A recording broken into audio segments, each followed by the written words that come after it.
The police were out of the streets. It was a complete anarchy, Wow. and there were safety concerns. There was curfew all around. There were no flights moving out of the country. We were completely grounded, and we were lost. I mean, we couldn't. All the mobile connections were gone, so we could not even talk to each other. Forget India, but in Egypt also, all our friends and everybody, we were not able to even communicate. Welcome to today's episode of Midday with Ranjay. I'm excited to introduce our guest, Mr. Rahul Deshmukh, a man who's been cooking up success in the HR world for over 25 years. With experience both in India and overseas, Rahul's journey spanned the full HR menu of recruitment and selection, learning and development, industrial relation, and more. He managed diverse teams, navigated international challenges, and has a knack for stepping out of his comfort zone to constantly reinvent himself. Rahul's secret ingredient, you ask? A mix of strategic thinking, excellent communication, and the ability to build relationship no matter the demographic. Whether he is dealing with complex, ambiguous situation or serving a fresh HR solution, Rahul always been a master at adapting to what's on the plate. Today, we are going to dig into his journey, explore the challenges he faced, and discover how he kept evolving in the world of HR. Kind of like adding a little extra spice to your favorite dish. So grab a snack, sit back, and let's get going. Well, ladies and gentlemen, let's introduce Mr. Rahul Deshmukh. Hey Rahul, good afternoon. How are you? I'm good, Ranjay. How are you doing? Good, Rahul. First of all, thank you so much for accepting this invitation. As you know, I've been asking you for quite some time, and when I was in India, it's kind of unfortunate I couldn't meet you in person, but nevertheless, as long as I'm talking to you, I think that should be okay. I mean, thank you so much for this invite, and so happy to get onto this particular call with you. No, wonderful. Rahul, as you know, this is my second season of Midday with Ranjay. We did this, the first season of this podcast back in 2020, 2021, when all of us were working from home. And this time around, we made certain changes. The theme of this podcast is, we are meeting professionals, people from different fields, people from sports, somebody who's been a pioneer in their own space, in their own industry. And the theme that we are revolving around is story of resilience and reinvention. And your story, your growth has been testament to the theme of this podcast. And I'm hoping that after listening to you, after hearing you, there will be a lot of people who will get inspired by your story of resilience, how you reinvented every time. I know personally that you always live out of your comfort zone, and after hearing you more, I'm sure you're going to validate that by your answers. I hope I'll do justice to what you are expecting. Well, Rahul, so let's get started. I've got some questions here, and let's start with your background and leadership journey. I know you're currently the Global Resource Human Office at VVF Group. So could you just share your journey to becoming this Global Human Resource Office at VVF Group, and what motivates you on a daily basis? My journey has nothing but kind of a roller coaster. Sweet things, difficult things, challenges, interesting insights, learnings, experiences. Probably was not expecting that it would come my way, but too happy to have those come my way. Started off my journey in terms of my work life. With a Indian company. I graduated from Mumbai University in management, specializing in human resources, and got through with an engineering giant in Mumbai itself called Larsen & Toubro. So Larsen & Toubro basically is a conglomerate. I don't know how many $1 billion it is right now, but it's a massive business into construction, into engineering projects, into heavy engineering, light engineering. They were also into switch gears. They were into cement at that time. They were into glass. Multiple businesses, and I happened to join them as a postgraduate trainee in their corporate labor relations department. Having specialized in HR, that was kind of an interesting entry for me into the corporate world, starting off at the ground zero level, right? It was such an interesting assignment that the department was called as as a labor department, and it was very interestingly, a hardcore industrial relations kind of a department where you used to have a continuous interaction with the labor union leaders and those people coming around. My job started off at a very, very grassroots level. So much so that I still remember me starting my career standing at the gate of the factory, filling out forms for the contract labor for their retirals, the provident funds, the gratuities, so those kind of things. So it all started from there. Then from it was there, directly right out of the college, right? yes, it was right out of the college, and it was. But I never found it to be odd, because that actually built my foundation. 2 years in that organization, then I moved over to again a very different industry. I got into the fast moving consumer goods company called Marico, again an Indian FMCG company, predominantly in the oils space, both edible oils, hair oils. So oiling is a very predominant habit in the in the Indian subcontinent, right? That's right. So Marico has been a leader in the coconut oil business in India. Joined Marico again in the factory in the interiors of Maharashtra state in India, to be specific, Jalgaon. The factory was basically an edible oil factory. Joined them there as the plant HR manager, also looking after safety, health, environment. Again, 3 years in that role, got an opportunity to move to corporate. Did a corporate stint for almost 3 years, heading the entire manufacturing HR for Marico. Then moved over to an interesting assignment again in the same organization. Went to Egypt, where I headed Marico's Middle East and North Africa business HR, based out of Cairo. Was there for almost 5 years. So a total stint of almost 11 years with Marico led me to different cities, different geographies, different territories, regions, different roles. And then I moved back to India from Egypt, but not with Marico. I left Marico after almost 11 years and joined Stanley Black & Decker, again, a US multinational company, extremely strong. I think it's the largest tools manufacturer in the world. Right, at that particular point in time, it was almost a $12 billion organization. So, joined them as their head of HR for India. Okay, was with them for almost 4 years, and then from Stanley Black & Decker, I moved to a pharmaceutical company called Glenmark Pharmaceuticals. Again, an Indian generic pharmaceutical company, and based out of the headquarters in Mumbai. Worked with Glenmark for almost 5.5 years as the head of HR for their global operations and global quality functions, looking after HR for all their Indian manufacturing sites, as well as the international sites. After 5.5 years with Glenmark, moved over to again a foods company, which was called Alana Group. Okay, they are the world's largest exporters of buffalo meat, right? So India is the largest exporter of buffalo meat any which ways, and Alana is the only player which is the kind of a monopoly. There are players which are smaller ones, but that is one. But that was one line of business. But they were also into consumer products, like in the food space, like ice creams, edible oils again, then bakery premixes,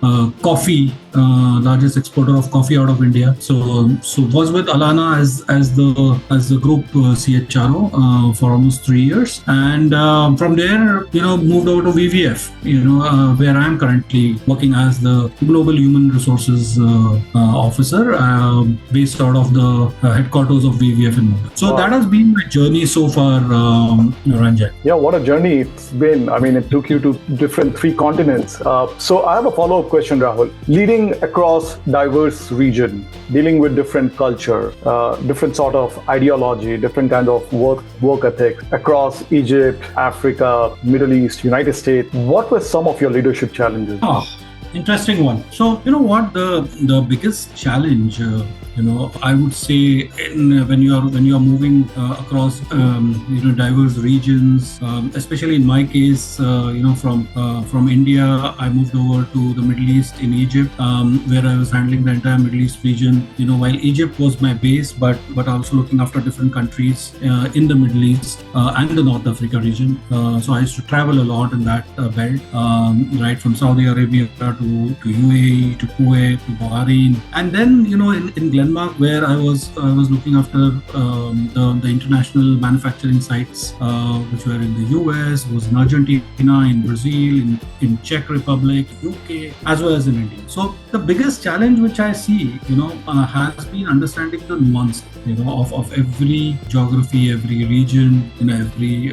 So far, I would say that even the city, if you look at even India, what works in Mumbai may not work in Delhi. And the working styles are very, very different. People are very different. So when I say nuances, those nuances could be cultural nuances, those could be operations, those could be the realities on the ground, and balancing them, all of these with the corporate realities and the directives is or has been, the single largest challenge, I would say. Wonderful.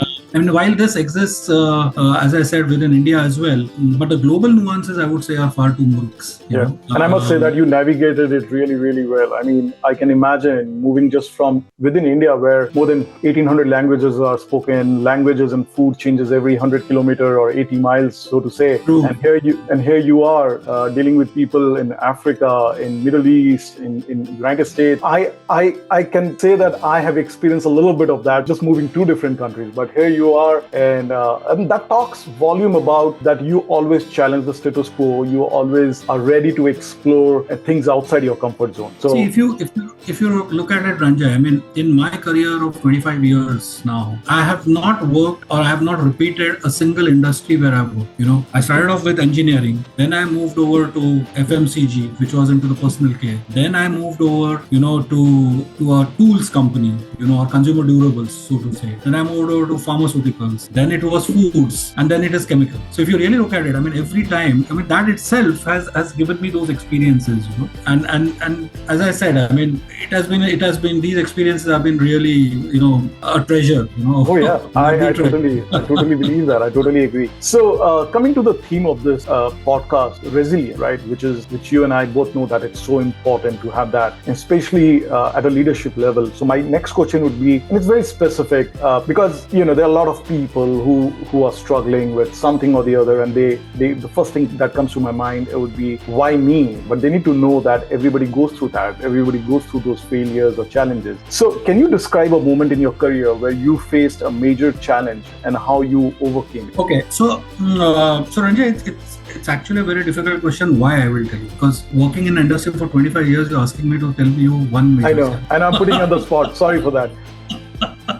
So, but anyways, I will try to answer this. Okay, and just pardon me if I'm trying to give you more than one. Sure.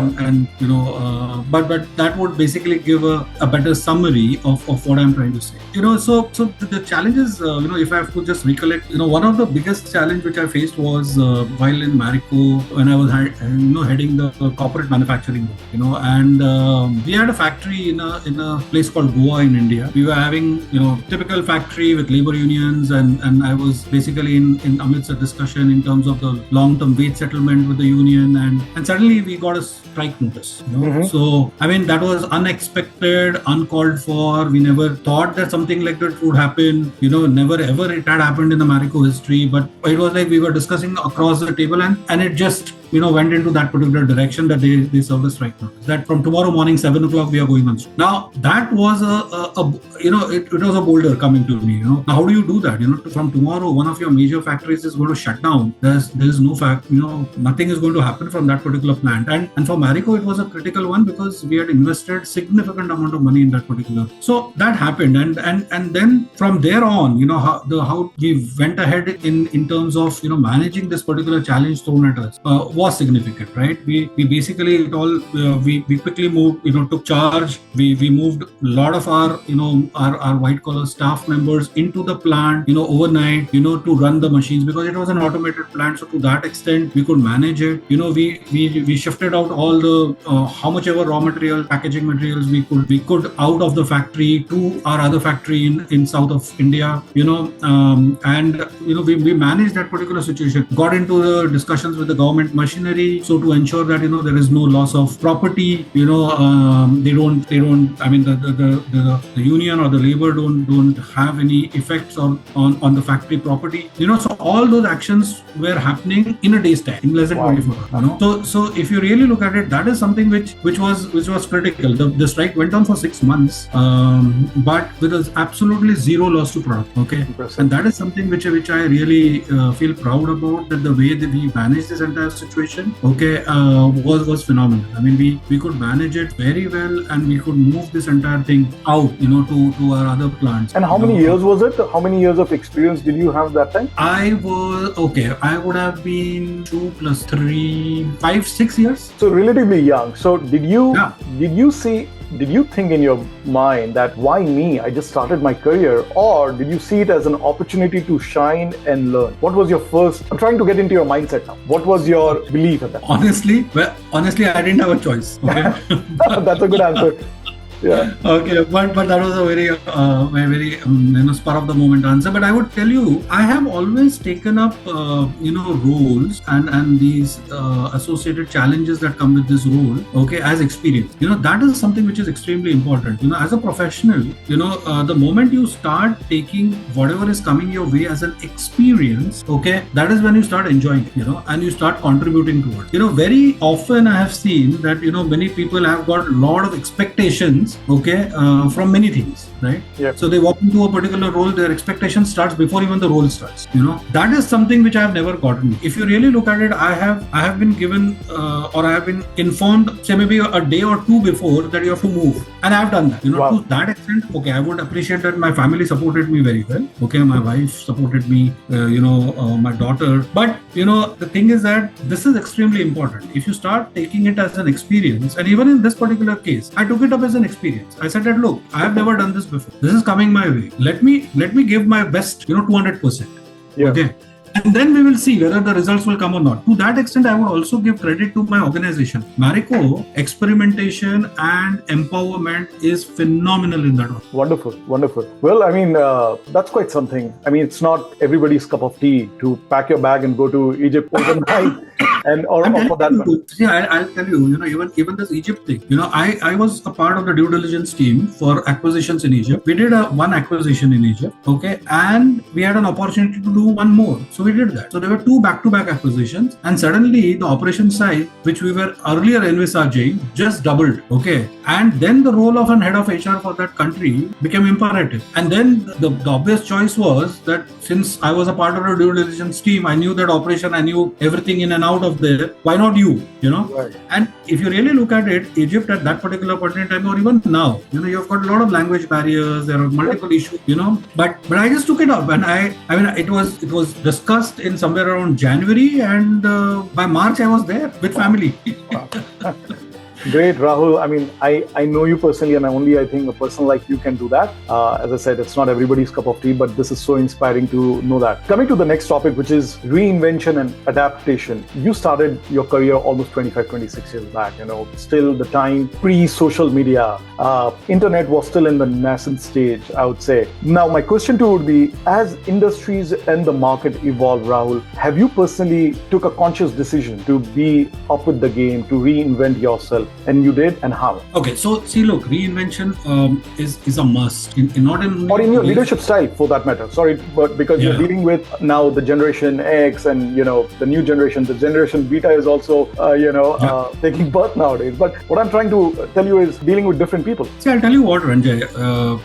Reinvention of oneself is not only relevant in today's world, but it has always been. Okay, so whether it was earlier when we used to talk about VUCA world, now people are talking about Bani world. Okay, these are all terminologies which are coming your way, right? So I've experienced all these things, in my past 25, right? And whether it was that the sudden strike which I told you about, in Goa, that pushed me to change the style from a very participative discussion kind of a style to an absolutely action-oriented to ensure business continuity. Now, if you you really look at it, I mean, these are, 2 points of the spectrum, a very diverse spectrum. Here earlier you were in a very participative discussion mode, and then suddenly you forget about that and you have to change yourself to action, and take certain, actions from a business continuity standpoint. Now, for that matter, even, the Egypt cultural melting pot, for example, when I landed in Egypt,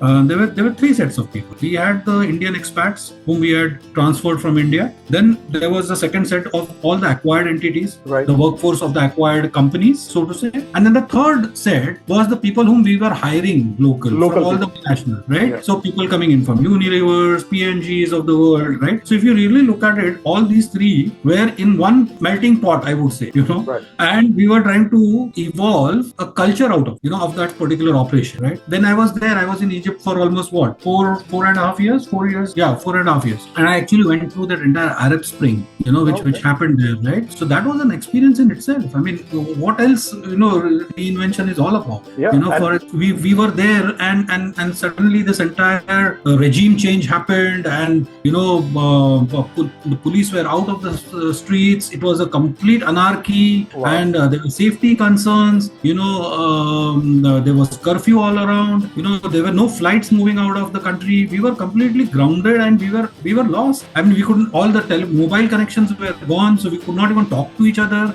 so forget India, but in Egypt also, all our friends and everybody, we were not able to even communicate. Only landlines were working. You know what? Reinvention you talked about, right? Yeah. That is the first time I realized what is the importance of a landline phone and how useless is this mobile phones. No, that's reinvention. I mean, if you really look at it, I mean, I never thought in my life that, landline is so very important. But at that particular point in time, I realized that was the only mode of communication, because there was no internet, there was no mobile. Yeah. Okay. No, also the usage of technology, I'm sure, when you started and you mentioned that you were standing on the gate of L&T and, signing those checks. And from now where everything is digital, India as a country is getting into that digital path. I'm sure the usage of technology, your hiring decisions, everything, AI, we live in the world of ChatGPTs and Copilot. I'm sure you must have adapted to those technology as time progressed. See, I'll tell you what, whether it is, I'm absolutely in line with the thinking that, you have to adapt to technology, because there is no running away, right? It is a part of your life today. You can't say that, I can't be on the social media. How much ever you curse that particular medium, but social media is a medium where you have to be, right? So because today, from a professional standpoint also, you do, ref checks on social media. Right. Come on, I mean, it has reached that level, right? I mean, nobody ever thought that, you would be doing ref checks on at the professional level on social media, but you do that, right? These days, you do all those particular background checks on social media, right? I mean, if you really look at it, I mean, it's phenomenal the way the technology has changed. But one thing I would like to say here is that, and this is based on my experience, I have realized that it does make a ton of a difference if you keep things simple. Just keep things simple. Whatever it is, you are using technology, you're talking to somebody, you are doing some work or whatever it is, the moment you keep it simple, it helps. Agreed. If you try to complicate, and that is an unwanted thing which most of us try to do. We unnecessarily complicate things. Keep your conscience clear, keep your thoughts clear, and just go for it. Don't overcomplicate. As a management student, I can tell you that sometimes it's unfortunate, but you got to do some PowerPoint presentation, you got to use jargon. So I totally agree with you. And now that running a business here, I see that it's very important to be simple, and it's equally very difficult to be just simple. Yeah. And see, I'll tell you what, more often than not, what I've realized is that in our pursuit to use these jargons and do these things, the moment, somebody asks you a very simple question, it is difficult to answer.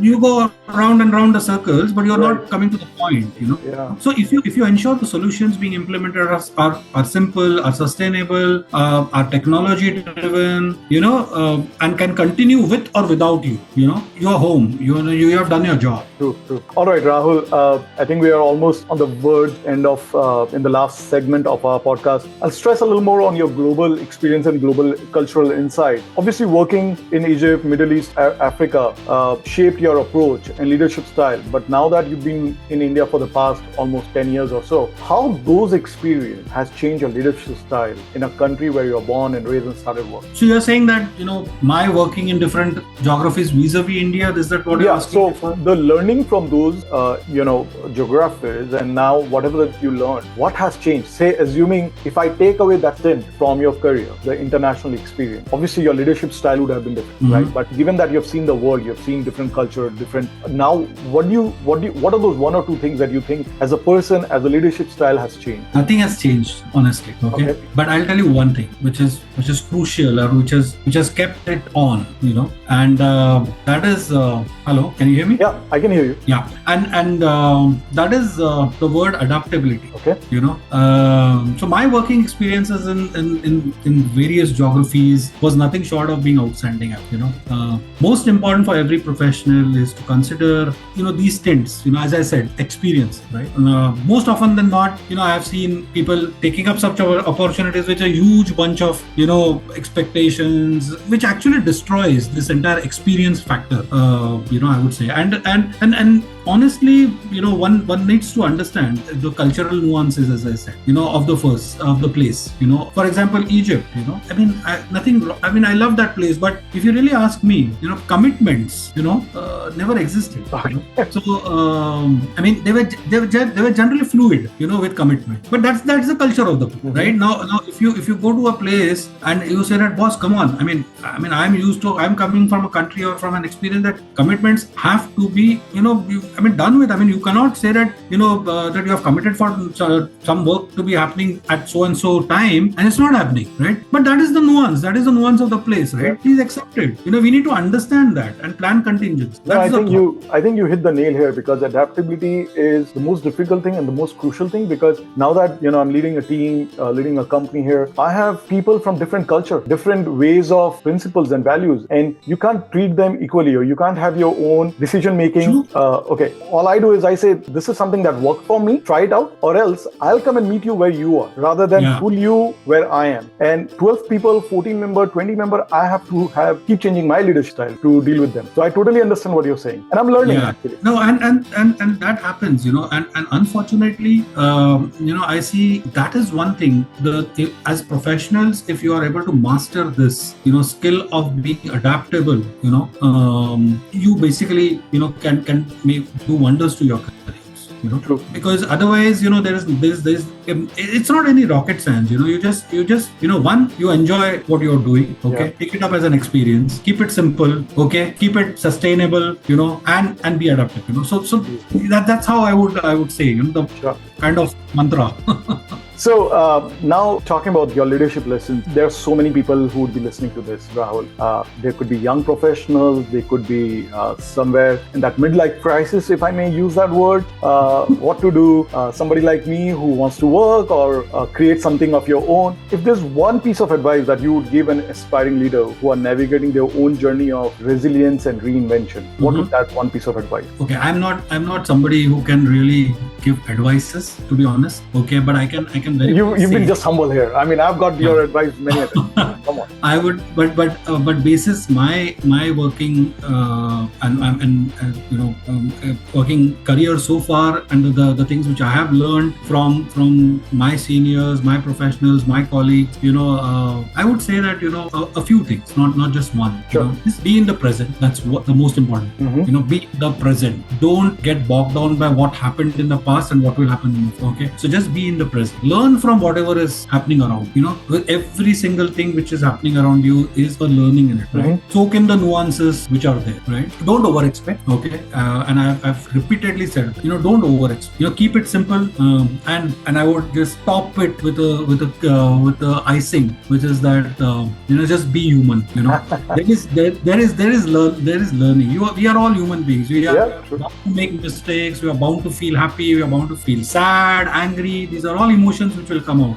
But nothing wrong in anything. Just be human. So Okay, the three advice there that is a you learning said. and joy. So the three advice that I'm just repeating: be at the moment, keep it simple, Yeah. and be human. Now, Absolutely. I personally, and this is my question, I'm representing the people here. The first question, which is be at the moment, easier said but very difficult, because there will be personal biases, there will be ghosts of the past that you would be thinking about. You also think about future. What would be the repercussion of my decision? Because the decisions that I take today, I don't know whether it's right or wrong. It's based on fact, but I will know whether it's right or wrong only a year down the line when I look back at it. So how do you overcome that anxiety? How do you overcome to say be present? I know it requires a lot of playing around with your mindset, but how do you do that to be in the present? See, I'll tell you what. Okay, you actually kind of answered. You said that you do certain things today, okay, and the repercussions would be in the future, right? But you would do that certain things today only based on the factual data which you have to. Agreed.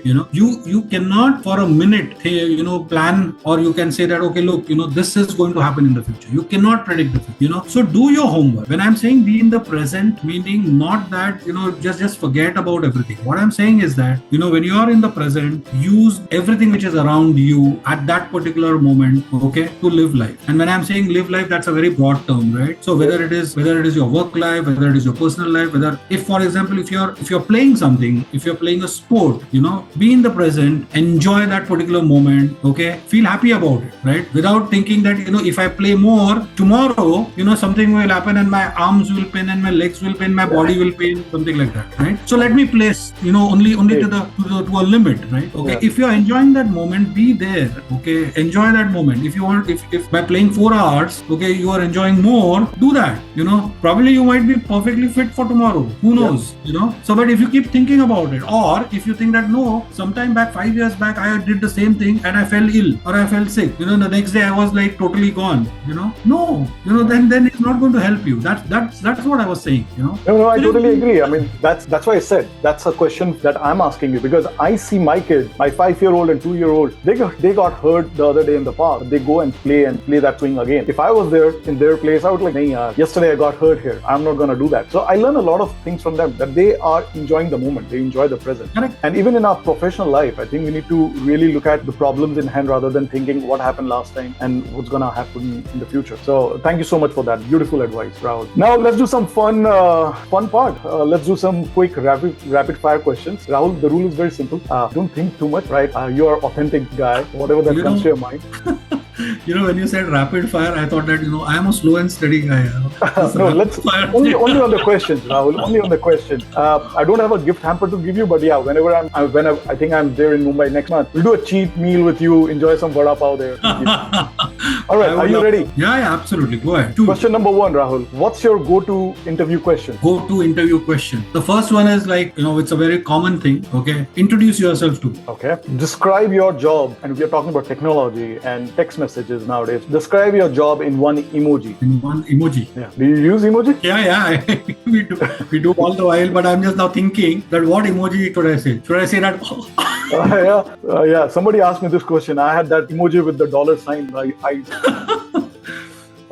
What's the craziest excuse you have ever heard by someone for being late? Craziest excuse? Yep. Honestly, for being late or missing the office. I'll tell you what, okay. I typically, I've never thought about or I've ever considered that, because, coming late or, missing office, or I usually don't track it for my team, okay.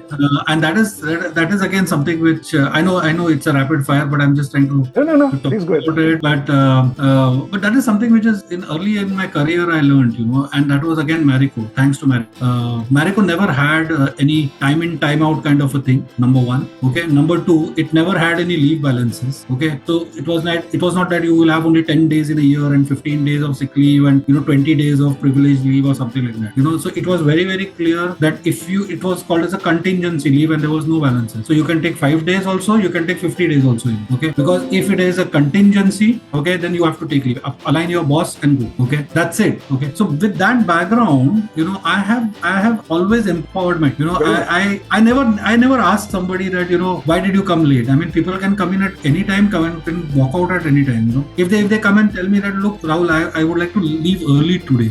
Why are you telling me? I mean, go. Exactly. I mean, that's very natural. Okay, I'm not boasting about myself, but that's how it is. I've always lived that life. No, that's true. I mean, and I remember having this conversation with you last year, and I have a similar policy. I mean, I have people working for our organization across the globe, and I don't care whether they work from Starbucks or Timbuktu or where they are, what time they log in, what time they log out. We have unlimited PTO policy, and I realize is that when you empower people, they don't take unfair advantage of. I mean, there will be still 1 out of 100, but 99% of the people, they don't take unfair advantage. They need to be felt empowered. True. And that increases the productivity. So good answer. All right, very interesting question. Do not be politically correct, which is, I know you will not be. If you could instantly change one thing about the corporate world, one thing, what would that be? One thing about let's say Indian corporate world. Let's talk about the Indian corporate culture. I would say, the Indian corporate world, one thing I definitely need to change is this entire, work-life balance thing. They have to really improve upon, our working hours, our ways of, the expectations from employees. And I'm not getting into that 90-hour debate, okay? Yeah, I know. I was about to talk about that. I'm not getting into that, okay? But honestly, I mean, that is one thing, which definitely need.